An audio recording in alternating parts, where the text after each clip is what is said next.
Sino yung mga pangalan na nasa affidavit ni Espinosa na kilala mo in your own knowledge, yung mga kilala mo na nasalin niya sa affidavit niya? Yung mga pulis po, mga kilala ko. Ay, Kasi sa Region 8 po nakasign yun eh. Sino-sino yung mga pulis na yun? Pwede mo bang pangalanan dito? Hindi ko po kabisado, nakakabisado po yung Rias. Nandito Senator po. Pacquiao, Opo. kilala mo bang personal si Kerwin Espinosa? Hindi po sir. Hindi pa kayo nagkita maski kailan? Hindi sir. Kaya mong pangatawanan niya pagbalik ni Kerwin? Remember, is now undergoing deportation proceedings. Ha? Hindi ko siya kilala ng personal. Hindi pa kami nagkita niyan sir. At sabi ko nga po sir, yun, hindi ko po siya kilala. Pero may narinig ka na pangalan na Kerwin. Oh, balita lagi sa Region 8 yan eh. Pero bago pa pumutok itong mga problema na to about sa pamilya nila, narinig mo na yung pangalan ni Kerwin. Opo, sikat po yan na drug lord eh. Ganun ba? So, sino-sino pang alam mo na nakilala mo na nasali doon sa ano, sabi mo mga pulis, wala bang mga politician o government officials na alam mo na nasali doon sa affidavit ni Espinosa?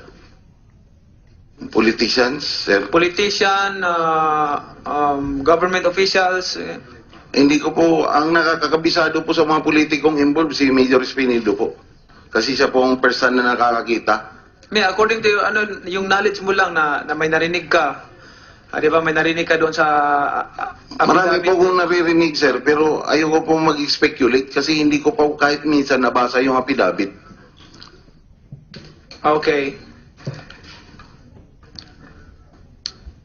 Diretsuhang tanong. Wala ba kayong pinoprotektahan ng mga politiko o government officials? Wala po akong pinoprotektahan, sir. Nagtatrabaho lang po kami bilang pulis. At itong kampanya po ng presidente natin, naniniwala po kami dito.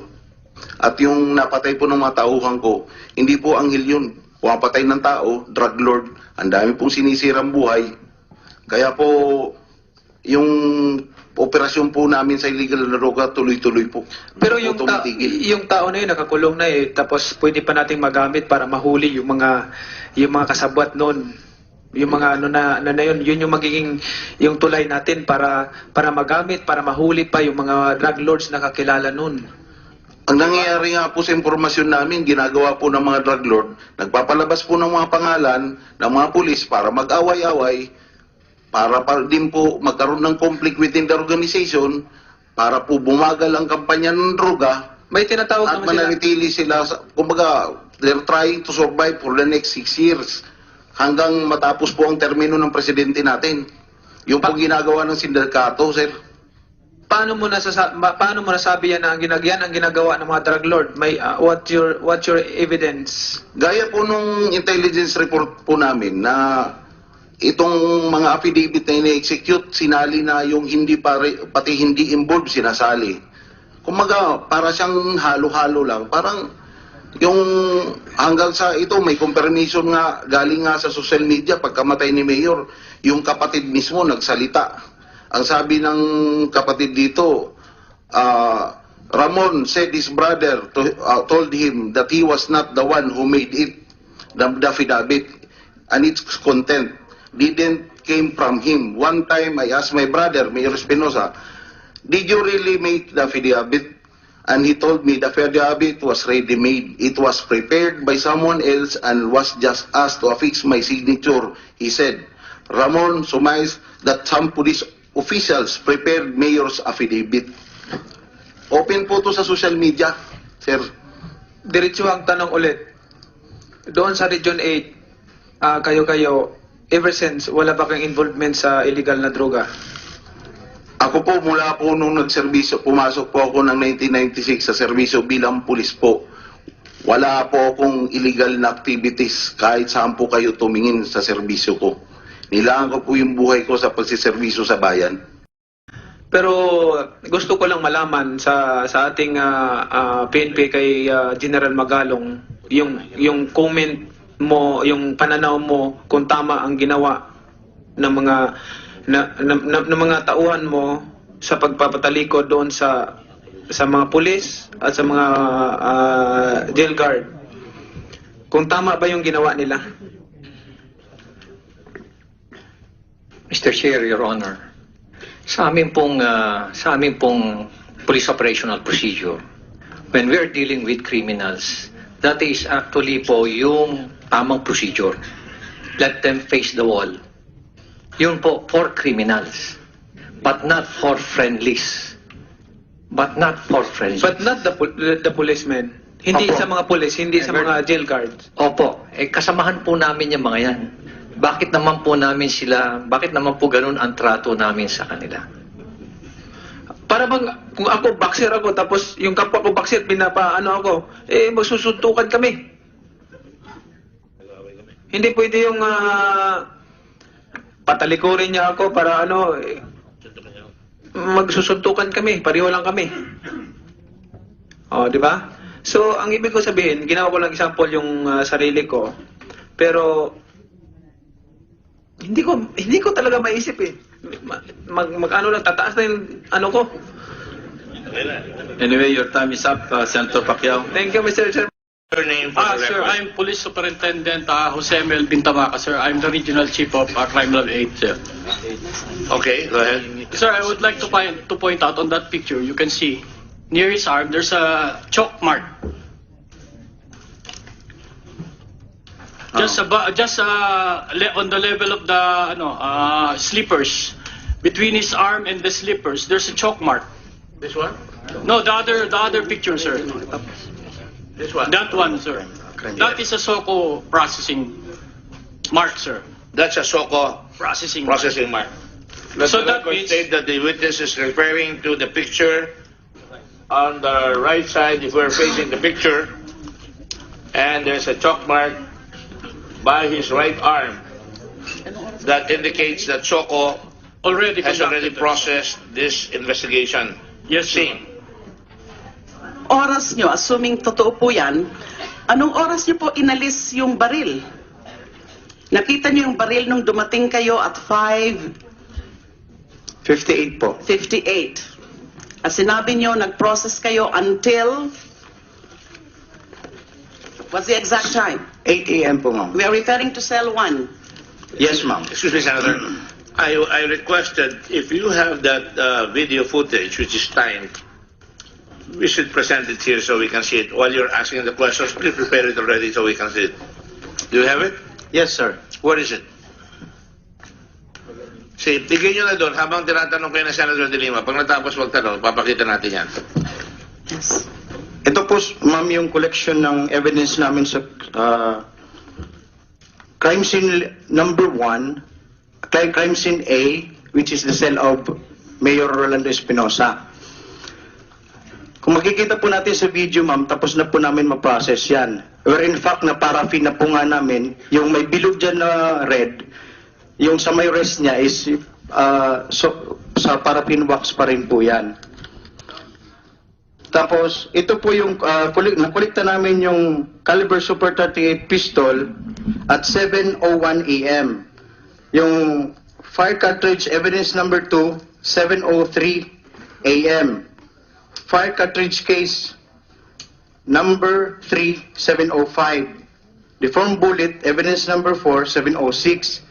So yun po yung sequence ng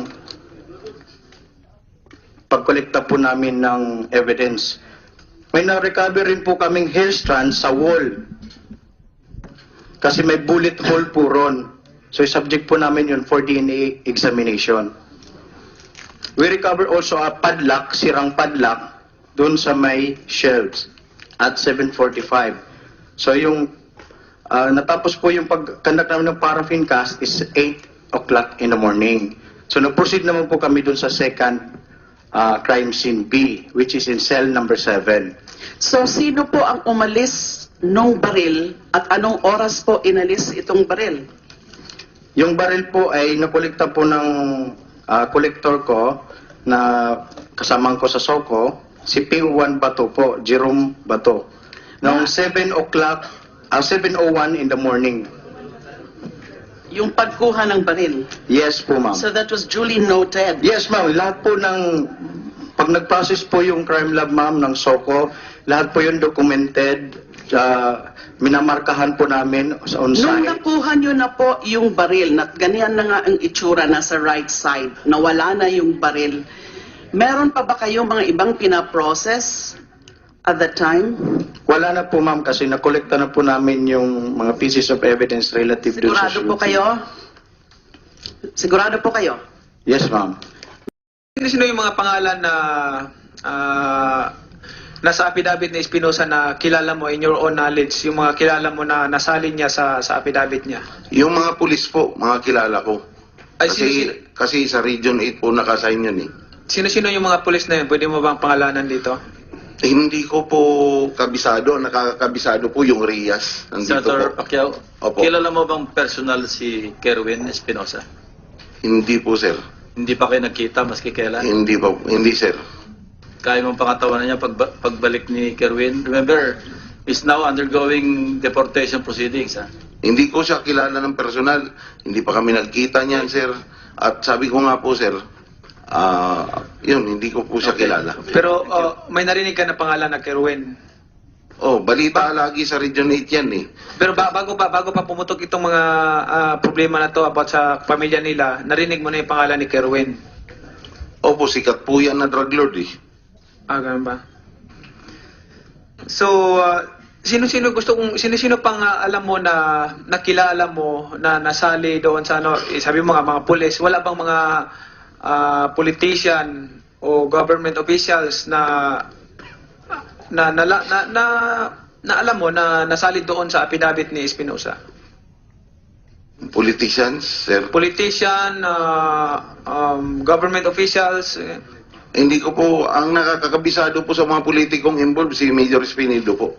Kasi siya po ang person na nakakakita. According to yung knowledge mo lang na may narinig ka, di ba may narinig ka doon sa Marami affidavit? po kong naririnig, sir, pero ayoko po mag-speculate kasi hindi ko pa kahit minsan nabasa yung affidavit. Okay. Diretsuhang tanong. Wala ba kayong pinoprotektahan ng mga politiko o government officials? Wala po akong pinoprotektahan, sir. Nagtatrabaho lang po kami bilang pulis. At itong kampanya po ng presidente natin, naniniwala po kami dito.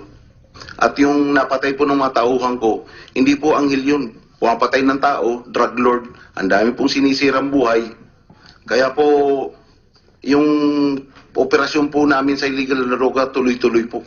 Pero Hindi yung, po tumitigil. yung tao na yun nakakulong na tapos pwede pa nating magamit para mahuli yung mga kasabwat noon.